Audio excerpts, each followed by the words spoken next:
Olá, turminha! Espero que todos estejam bem, né? Vamos começar mais uma semana de atividades, tá? Abram a apostila na página 58, coloquem a data 10/8/2021.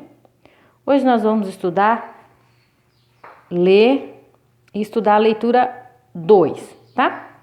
A leitura 1 foi sobre o cisne, lembra que a gente seguiu passo a passo para fazer o cisne? Hoje a gente vai ver uma receita que também tem um passo a passo, que também é um texto de instruções, tá? A receita a seguir vai fazer muito sucesso em sua casa. Leia, tá? Depois, vocês quiserem, podem fazer essa receita em casa, tá? Peça a ajuda da mamãe, de um adulto aí e faça essa receita. Docinho cremoso de morango. Esse aqui, ó, é o título da receita. Docinho cremoso de morango. Ingredientes: uma lata de leite condensado, 2 latas de creme de leite, um pote de iogurte natural, um envelope de pó para suco sabor morango, tá? Aqui tem o modo de fazer.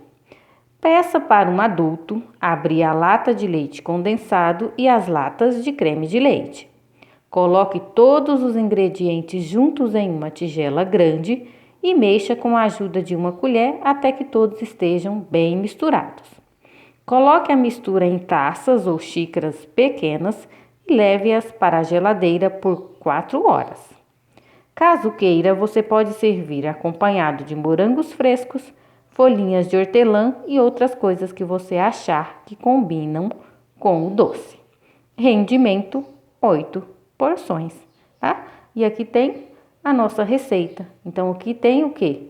As partes da receita. Então, para a gente poder conseguir fazer o docinho de morango, a gente tem que seguir todas essas etapas, né? A primeira etapa é ter todos os ingredientes. Então, você vai separar todos os ingredientes, vai seguir o modo de fazer, tá? E tem a outra parte que fala a quantidade de porções, que é 8 porções, o rendimento.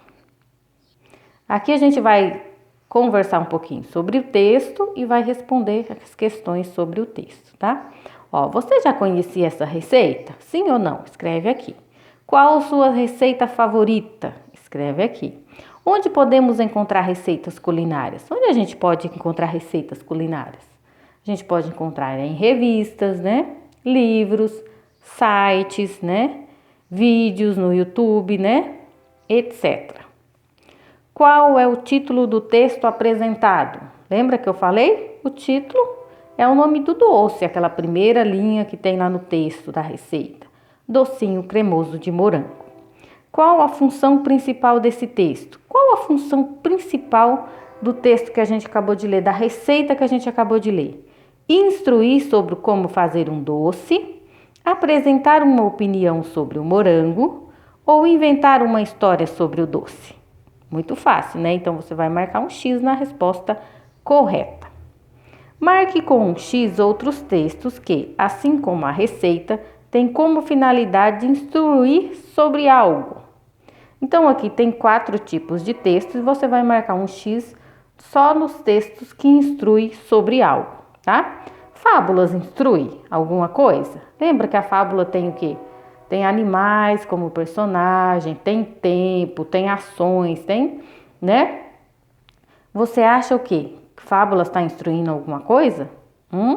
A gente vai fazer alguma coisa com fábulas? Acho que não, né? Contos de fadas. Contos de fadas te instrui a fazer algo? Regras de jogos. As regras de jogo, sim, né? Pra gente fazer, né? Brincar de um jogo, a gente precisa saber as regras e seguir as regras. Então, tá te instruindo sobre alguma coisa. E os manuais? Quando a gente compra alguma coisa, vem os manuais, né? Os manuais de quê? De instruções. 4. A receita que você leu está dividida em 4 partes. Que partes são essas? Lembra que a Pro falou as partes? Olha lá, primeiro tem o título, né? Depois vem o quê? Os ingredientes, depois o modo de fazer e depois o rendimento, né? Inclusive tá em cor e em cor diferente lá no texto as 4 partes da receita. No modo de fazer da receita, foram usadas palavras que expressam ordem. Circule as palavras que indicam o comando que o leitor deve seguir. Essa letra A aqui, você vai voltar lá no texto, na receita, na página 58, e vai circular, tá? Ó, circular assim, as palavras, né, que indicam ordem, que devem seguir, tá? Qual é as palavrinhas que tá dando ordem? O que você deve seguir? O que você deve fazer, tá? Só você olhar lá no modo de fazer da receita, ó, no modo de fazer, tem lá. Peça para um adulto abrir a lata de leite condensado. Então, qual é a palavrinha que você vai circular aí? Peça, né? São o quê? Uma ordem, tá falando para você pedir, tá? Coloque, você vai circular, tá falando para você colocar. Mexa, tá? Leve. Então, são as palavrinhas que você vai circular lá na receita, na página 58. Por que você acha que essas palavras foram usadas na receita culinária? Por que vocês acham que usamos essas palavras de ordem na receita culinária? Elas indicam o quê? As ações que devem ser feitas, né? Indicam o que você deve fazer, né? O que a pessoa deve fazer. Então, a pessoa que está aprendendo a preparar a receita culinária, né? Ela precisa seguir essas ordens, tá? Para poder conseguir fazer a receita, tá bom? Essas palavrinhas, elas são verbos, tá? Os verbos que tá no modo imperativo, tá? É próprio desse gênero textual. Esses verbos imperativos, tá bom? Vamos lá. Aqui na página 61, tá pedindo para produzir uma receita, tá? Você já assistiu a algum programa de culinária infantil? Já aprendeu alguma receita especial? Então, assim, vocês podem, tá? A gente não vai, o quê? Produzir um vídeo com a receita, tá? Isso aqui a gente não vai fazer, não vai produzir um vídeo. O que eu quero que vocês façam aqui, nesse espaço, tá? Nessas linhas.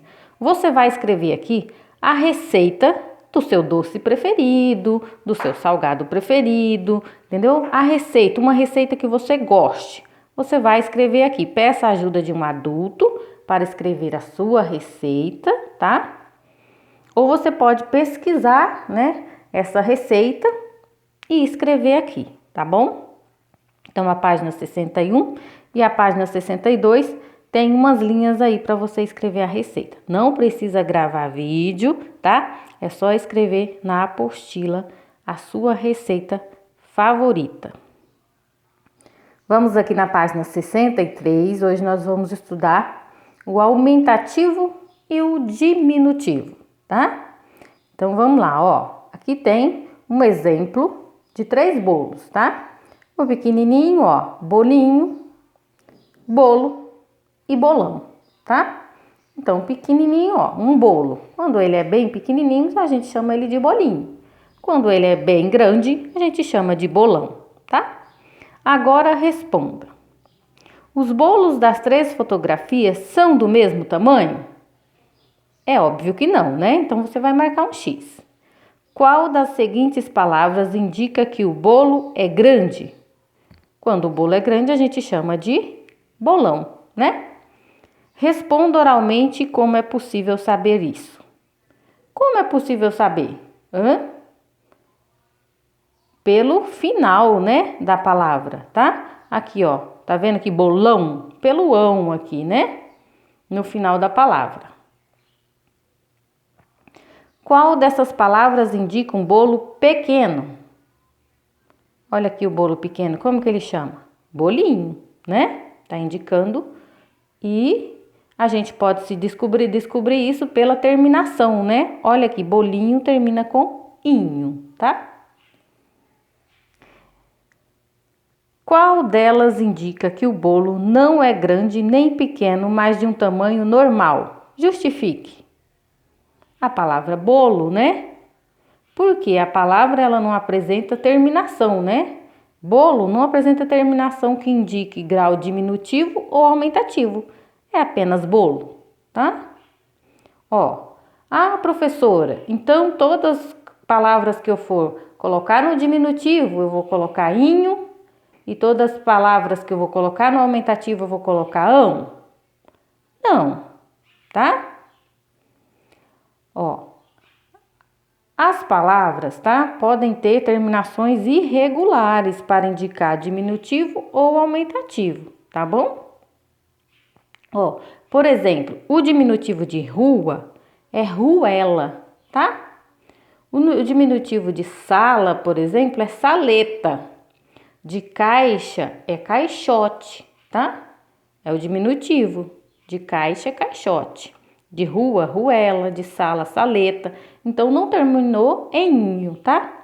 E, por exemplo, o aumentativo de fogo é fogaréu, tá? O aumentativo de muro é muralha. Então, não terminou em ão, tá? E o aumentativo de boca é bocarra, tá?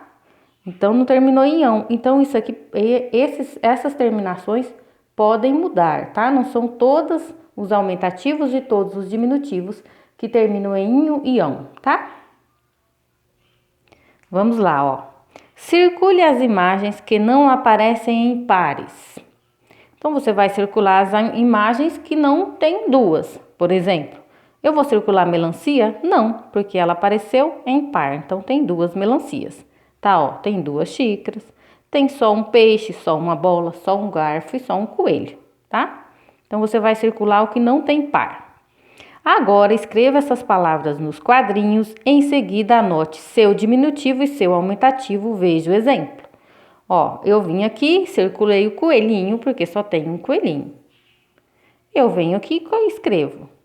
Qual é a palavra normal? O que isso aqui é? Um coelho, tá? Qual é o diminutivo de coelho? Coelhinho. E qual é o aumentativo de coelhinho? De coelho? Coelhão, tá? Então, se eu circular o peixe, peixinho, peixão. Se eu circular a bola, bolinha, bolão ou bolona, tá? Bolona também tá certo. Garfo, garfinho, garfão. Então, vou escrever aqui. Aqui eu escrevo o diminutivo e aqui o aumentativo. Leia as palavras do quadro. Circule a palavra que, apesar de terminar em ão, não está no aumentativo. Sublinhe a palavra que, apesar de terminar em inho, não está no diminutivo. Então, aqui tem várias palavras, tá? Tem uma palavra aqui que termina em ão, mas não é aumentativo. É o nome, a palavra normal. Então, você vai circular, fazer um círculo. E tem uma palavra aqui nesse quadro que termina em inho e não está no diminutivo. Você vai grifar, vai passar um traço embaixo, tá bom? Então, olha bem o quadro, ó. Caminhão, leãozinho, ratinho, garfão, queijinho, cavalão, carinho e lixão. Além de indicar o tamanho, as palavras no aumentativo e diminutivo podem transmitir outras ideias. Quer ver como isso acontece? Olha aqui. Obrigado, amigão. Adorei o presente. Agora responda as questões. A palavra amigão está indicando que o amigo é grande ou é uma forma de demonstrar carinho? Olha o jeito que ela falou para o amigo dela.